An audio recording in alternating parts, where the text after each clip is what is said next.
Hola, buenas tardes a todos. Mi nombre es Yasmín Navarrete, estoy asociada al Instituto de Ciencias y Filosofía de la Complejidad. Voy a hablarles sobre una interpretación bayesiana de las transiciones de fase de primer orden. Este es un trabajo que hicimos junto a Joaquín Peralta, académico de la Universidad Andrés Bello, Sergio Davis, investigador en la Comisión Chilena de Energía Nuclear y académico de la Universidad Andrés Bello, por Diego González también, investigador de la Universidad Católica del Norte, y Gonzalo Gutiérrez, académico en la Universidad de Chile. Estos son los contenidos que voy a tocar durante la presentación. Voy a introducirlos al tema, más o menos de qué se trata y para dónde vamos a ir. Obviamente en coherencia con el título, qué significa una transición de fase de primer orden. Esto es mecánica estadística.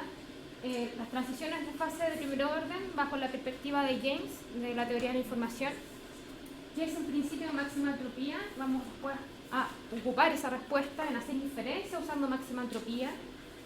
Vamos a aterrizarlo a un juego que se llama lanzamiento de disco, rayuela. Por lo menos en Chile se llama rayuela, no es rayuela de Cortázar, pero sí es la rayuela que se tira un disco y cae en una región u otra.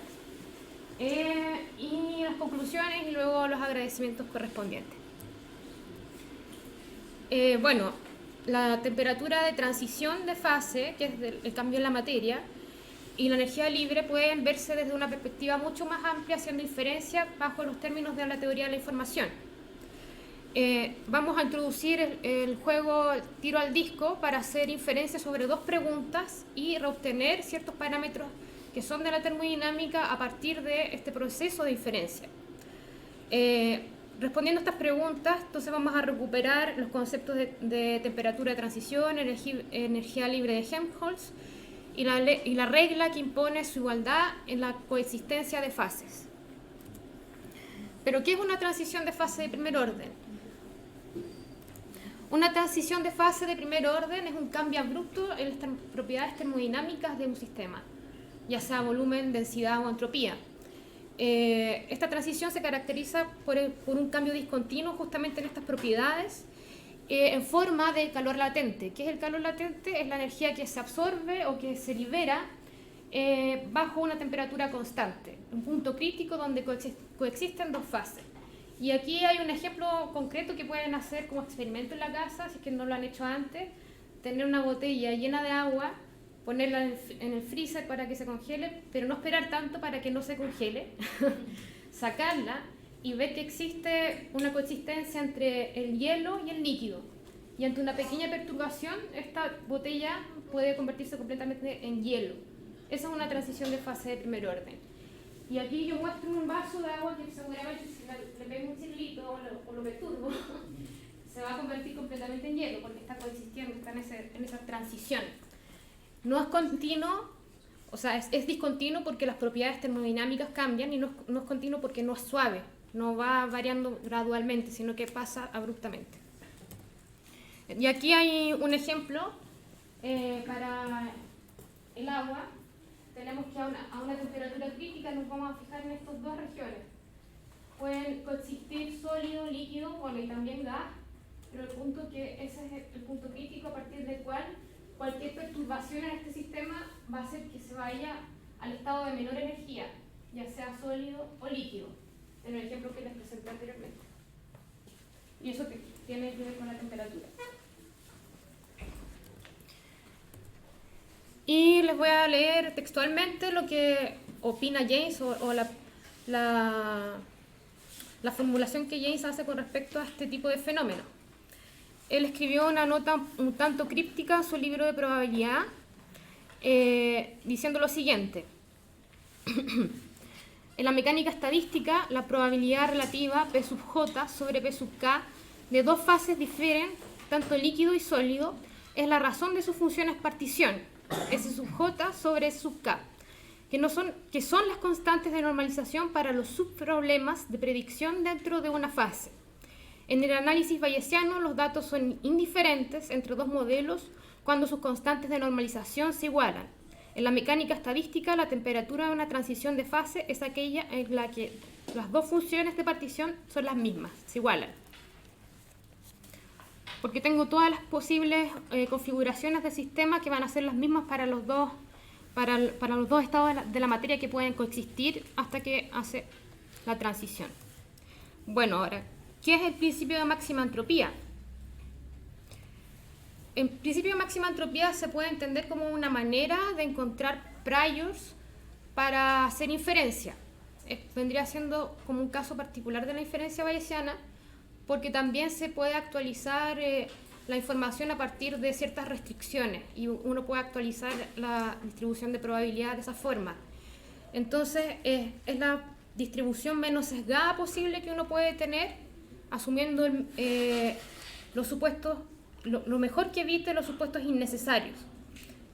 Y esto es análogo al principio de la navaja de Occam, que fue propuesta por Guillermo de Occam en el siglo XIV, que dice que frente a un acontecimiento, la explicación más posible es la más simple, pero no la verdadera. O sea, uno se puede ir acercando a la verdad, adquiriendo más información sobre ese evento, puede converger a uno, pero no necesariamente. Y bueno, también hay un ejemplo pictórico al respecto. O sea, yo puedo ver, por ejemplo, a un niño con una pelota y puedo tener una hipótesis. Este niño va a jugar con la pelota, o dos, este niño va a hacer malabarismo con la pelota. ¿Cuál es la aplicación más simple? Que va a jugar. Que va a jugar, claro, porque no estoy asumiendo destreza de la persona, de este niño que tiene la pelota. Entonces, inferencia usando máxima entropía. Tenemos un sistema con n grados de libertad, que quiere decir que son n variables independientes. Y tenemos una expectación, un f de x igual a f sub 0. Esa expectación en mecánica estadística puede ser la energía promedio del sistema, el radio de un electrón, etc. Entonces, de acuerdo al principio de máxima entropía, el modelo menos sesgado es el que va a maximizar la entropía de Gibbs-Shannon, que todos conocemos. P de x dado una información previa igual al logaritmo en base 2 de P de x dado una información previa, sujeto a esta restricción. O sea, la información previa está sujeta al valor de expectación f de x. Entonces, la maximización de la restricción anterior, ocupando también la restricción de la normalización del sistema, porque tengo que la suma de todas las probabilidades va a ser 1, y ese va a estar asociado a un multiplicador de Lagrange. Tenemos entonces que maximizar la entropía considerando esas restricciones del sistema. El lambda asociado al f sub 0 y el mu asociado a la normalización, o claro, que la suma de todas las probabilidades del sistema que conozco va a ser igual a 1. Entonces esto conlleva al siguiente modelo de máxima entropía. Maximizo esta entropía y obtengo entonces esta distribución de probabilidad en función del multiplicador de Lagrange lambda. Y bueno, teníamos un z, ese z de lambda viene siendo la normalización de la distribución de probabilidad, o la función partición en mecánica estadística. El multiplicador de Lagrange se puede obtener fácilmente si uno ve esta expresión y uno deriva con respecto a lambda con forma negativa, va a dar igual a f sub 0, que es la expectación de la función f de x. Pero bueno, estamos hablando de un caso de discontinuidad. ¿Qué pasa ahora si estoy hablando en el continuo? Los grados de libertad en este caso hacen que la entropía tenga una forma de integral, ya no es una sumatoria. Entonces, básicamente lo mismo que lo anterior, solo que todo pasa en términos de integrales. Acá c de lambda, que es la normalización, va a ser igual a la integral de todas las probabilidades del sistema a describir. Y cabe decir de que en este caso, en el caso continuo, se utiliza la entropía relativa, que no es más que la distancia entre dos distribuciones de probabilidad. En este caso, la distribución de probabilidad agregando una información adicional en relación a la distribución de probabilidad asumiendo una información inicial.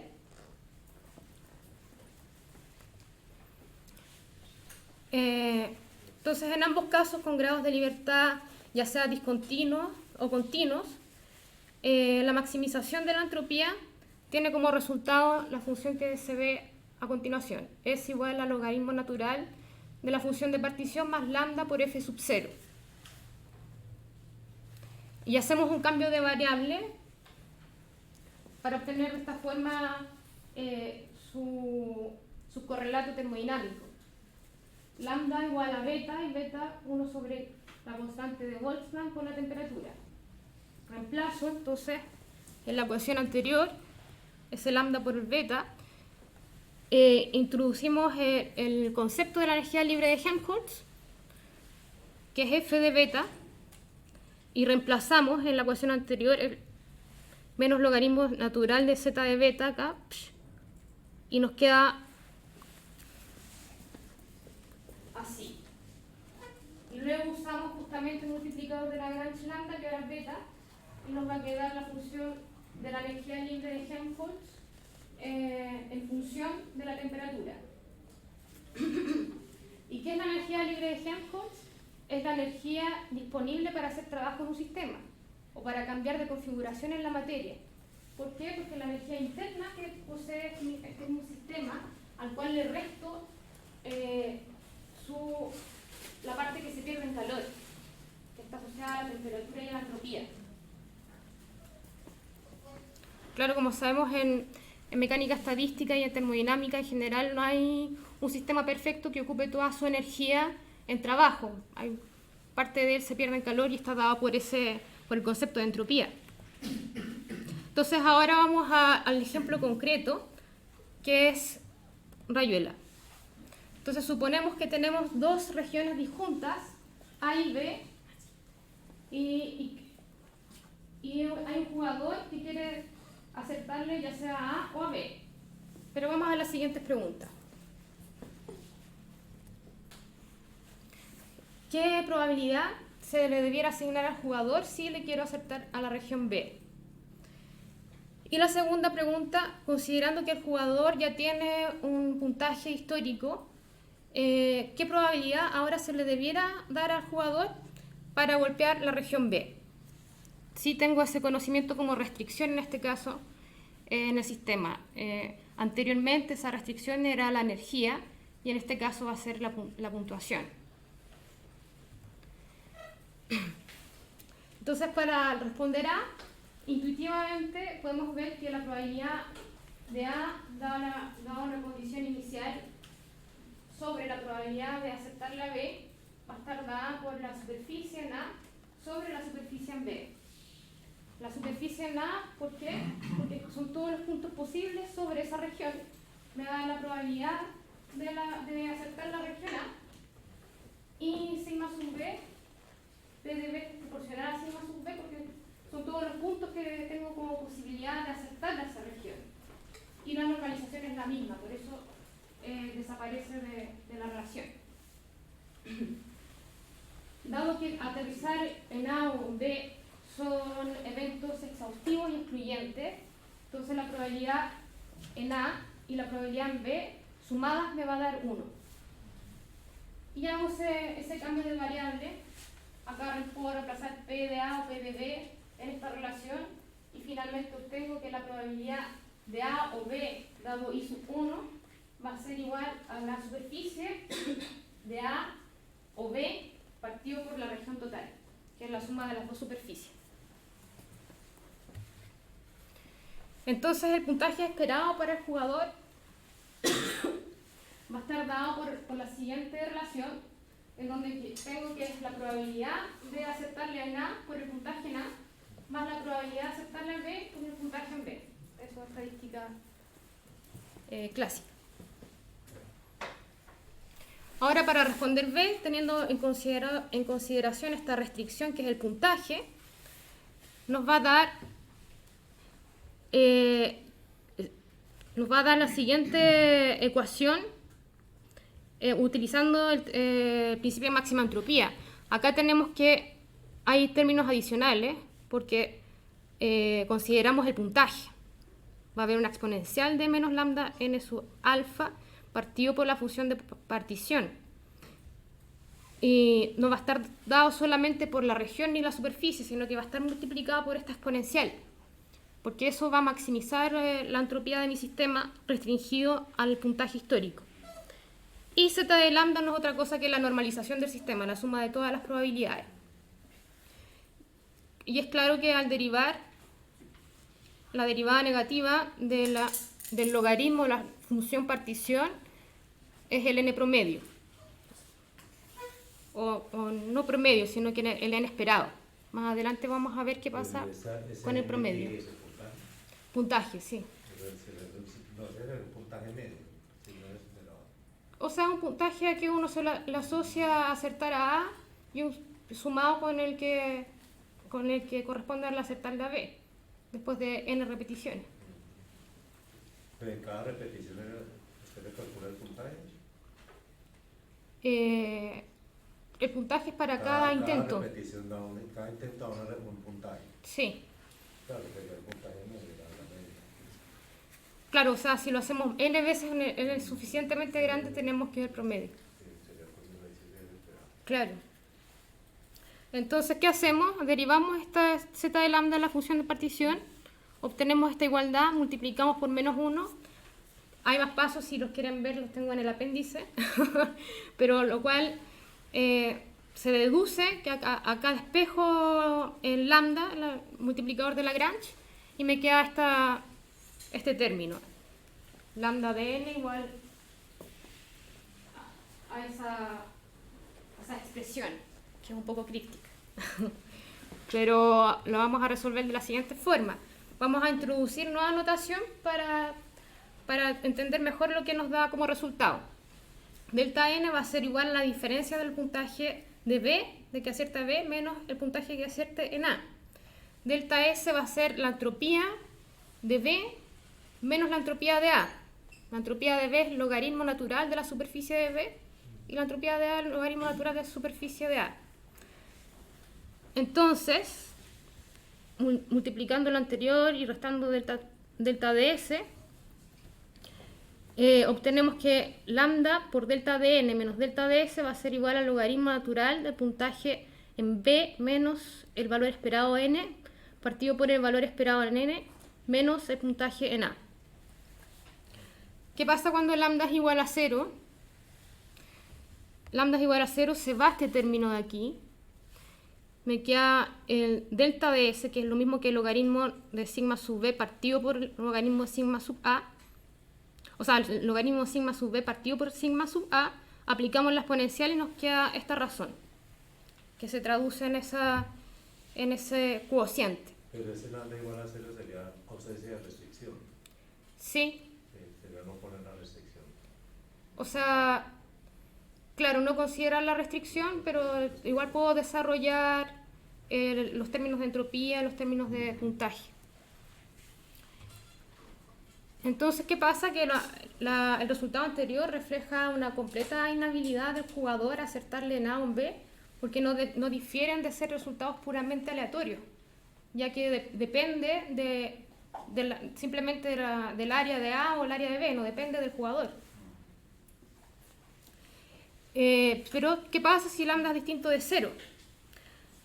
El cociente entre la probabilidad de A sobre la probabilidad de acertar a B va a ser el cociente de la superficie en A sobre la superficie en B por esta exponencial, porque el lambda no desaparece. Entonces, esto no es 1. Esto es exponencial de menos lambda de n sub A menos n sub B. Y defino la diferencia del logaritmo de acertarle a B menos el logaritmo de acertarle a A. Aplico las definiciones anteriores de delta S y lambda delta de n. Y defino la función f, que no va a ser otra cosa que el puntaje n menos s partido por lambda, que es el multiplicador de Lagrange. Entonces tenemos que el delta de f va a ser f de b menos f de a, que va a ser n sub b menos s sub b sobre lambda menos n sub a menos n sub a sobre lambda. Bueno, esto es todo un paso algebraico que nos da finalmente que la diferencia entre los logaritmos de acertar la región B menos acertar la región A va a ser igual a menos lambda por S delta F, que se puede identificar, como lo vimos anteriormente, lo podemos asociar a una energía libre de Helmholtz. Solo que haciendo esta definición podemos llegar a esa comparación que vamos a ver más adelante más o menos de qué se trata. No sé si tienen dudas. No sé si lo estoy entendiendo bien, pero entonces usted está tratando de construir a priori a partir de conceptos de entropía Sí, en física. Lo que pasa es que ya Bernardo y Smith, un par de autores de un español, un norteamericano, construyeron a priori, se llama a priori de referencia a partir del concepto de entropía. Solo que ellos lo hacen allá con el concepto de entropía de la probabilidad. sí, Ahora lo que estoy entendiendo de usted aquí es que está tratando de hacerlo usando el concepto de entropía de la física. claro, dentro de la física, pero ocupando teoría de la probabilidad. Sí, sí, porque es que ya hay unas a priori que son construidas con entropía. Claro, pero en este maximizando caso, entropía, sí, en este, con distribuciones. Ahora, lo que usted está, entiendo yo que hizo allí es la entropía entre A y B. sí, Finalmente, porque para escribir forma, habla el logaritmo, pero el logaritmo del cociente.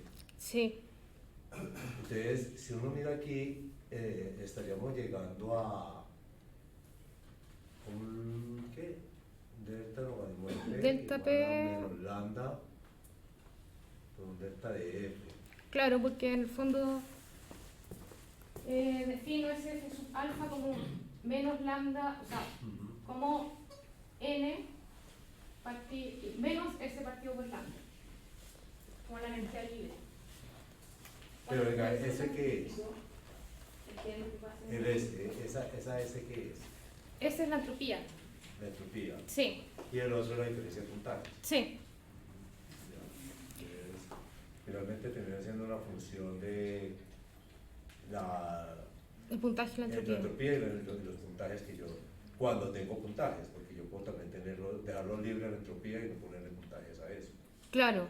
O sea, la entropía no va a tener ese multiplicador de Lagrange restringiendo a la puntuación.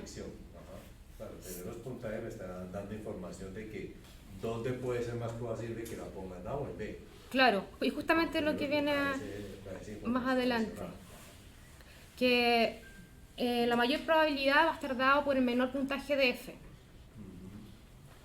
Porque aquí tengo P de A, o sea, P de B menos P de A menos F de B menos F de A. Entonces, claramente, el que es menor, el menor F va a dar qué probabilidad va a tener que ser la menor. Entonces, al comparar las ecuaciones 1 y 2, a comparar esta ecuación, no sé si se ve, ay no, esta ecuación, esta ecuación con esta ecuación obtenemos el siguiente cociente, que P de A dado I sub 2 sobre P de B dado I sub 2 va a ser igual al puntaje en B menos N esperado partido por el N esperado menos N sub A.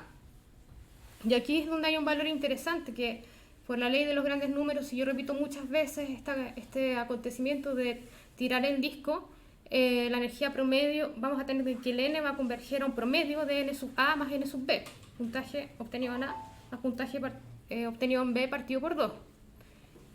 Y en este caso... Lo que estás diciendo allí es que la información adicional que tenía en B, sí, le quita la información promedio que podrías tener, y lo mismo con A, entonces va a quedar un diferencial de cuál de los dos lados va a tener más información inicial. Sí, o sea, si es más grande la de B, pues el cociente va a ser mayor arriba y vas a tener más información para B. Para B que para A. Sí. Sí, básicamente lo que te está diciendo la cosecita esa de que si lo dejo libre a la entropía y no tengo ninguna información, pues no tengo cómo saber. Pues es aleatorio, donde caiga, en cualquier de los dos lados puede caer. Pero ya si le pongo información adicional, sí, entonces estoy partiendo de una base más firme, más sólida, con un poco más de claridad.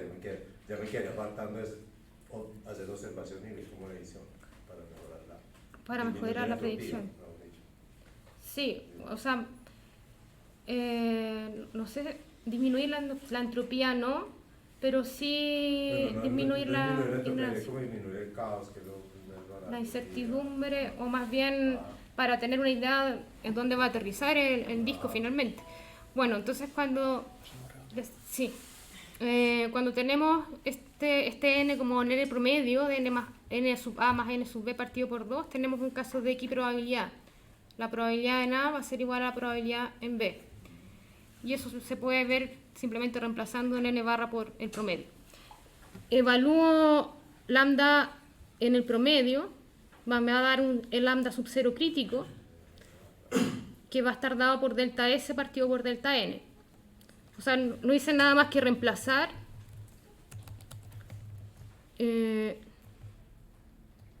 acá n barra por n promedio. Ya, entonces tenemos que va a ser igual ese lambda sub 0 a delta S partido por delta N, que es un valor crítico para el multiplicador de Lagrange. La situación límite ocurre cuando justamente tenemos esta equiprobabilidad, donde... Levantamos de la mano. Sí.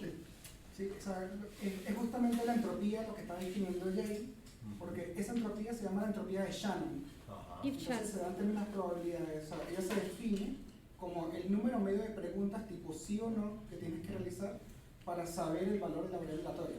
Entonces, cuando tienes el caso del sistema en el que no conoces nada, es justamente cuando tienes la máxima incertidumbre posible. Y eso se da en el caso en que son equiprobables cada uno de ellos. O sea, la equiprobabilidad maximiza la entropía de Shannon. En cambio, que en caso donde ella haga preguntas o ya haya averiguado algo, ya tú sabes cuál va a ser más probable que el otro. Es como, por ejemplo, el lanzamiento de un dado. En el dado tú no sabes nada de lo que va a salir cuando lanzas el dado. Es equiprobable todas las caras del dado. O sea, si te pregunto, ¿por cuál número apostarías? Tú dirías, me da lo mismo, el 1, el 2. Pero si yo te digo, mira, es un dado cargado que el número 5 puede que salga más veces. Tú dirías, no, yo apuesto por el 5. Es porque tienes más información, entonces hay menos incertidumbre. Entonces, esto en términos de física sí es efectivamente la entropía que conocemos.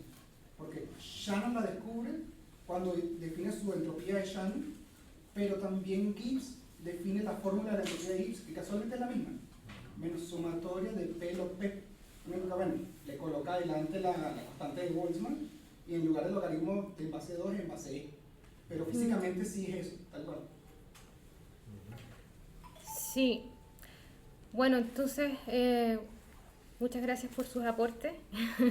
Han sido como reveladores también para verlos desde distintos puntos de vista. Y continuando con el tema de la energía libre de Gibbs, cuando esta es igual a 0, entonces tenemos una coexistencia de fases termodinámicas. En este caso no sabemos bien si va a aceptar a A o va a aceptar a B. El multiplicador de Lagrange entonces va a estar dado por ese cociente, que en notación termodinámica este sub 0 igual al calor latente partido por delta de ese T sub 0. El calor latente es la energía que se absorbe o que se libera manteniendo una temperatura constante, que en este caso es la temperatura crítica, donde no sé si va a estar en la región A o va a estar en la región B. Ese es el caso límite. Y tenemos los siguientes entonces parámetros como analogía. En Bayuela el logaritmo del área es igual a la entropía, y eso nos recuerda a la entropía de Boltzmann, que es el logaritmo de todos los estados posibles.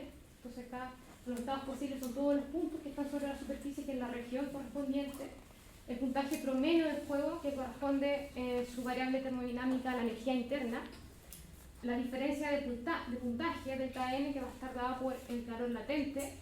Y el multiplicador crítico de Lagrange, 1 partido por lambda sub 0, a la temperatura de transición. Entonces, claro, va a ser inverso a la temperatura, la ponderación que yo le voy a dar al multiplicador de Lagrange. Y eso es lo que me va a definir de cierta manera en qué región va a estar el disco. Conclusiones. Entonces existen cantidades análogas en teoría de la información que se pueden ocupar en termodinámica. cuando la evidencia es lo suficientemente fuerte, o sea, el peso de mi multiplicador de Lagrange es proporcional a 1 sobre la temperatura de transición. El problema del equilibrio termodinámico entre fases que coexisten, en este caso regiones que coexisten, se ve como la respuesta a la pregunta: ¿está el sistema en la fase A si sabemos que su energía promedio es E? ¿O sabemos que el sistema está en la región A sabiendo que su puntaje es n barra en un formalismo bayesiano de máxima entropía? Entonces, ¿qué es lo que hicimos? Fue recuperar conceptos como la temperatura de transición, la energía libre de Helmholtz, en términos de inferencia estadística, ocupando máxima entropía como un caso particular de la inferencia bayesiana, y por lo tanto no son propiedades que sean intrínsecas de un fenómeno físico, sino que tienen un concepto más amplio que se obtiene al hacer inferencia. Y esto nos sugiere que probablemente muchos modelos de física tengan que ver con un problema de inferencia estadística, la información que yo manejo del sistema. Por eso hay muchos modelos, por ejemplo, de mecánica estadística que se aplican a sociología o mecánica cuántica, en cognición cuántica, porque esos modelos no son intrínsecos del fenómeno. Y quizás esta pueda ser una formulación, no sé, para futuros trabajos que se pueda dar y se pueda reestructurar de esa manera. Eso. Muchas gracias.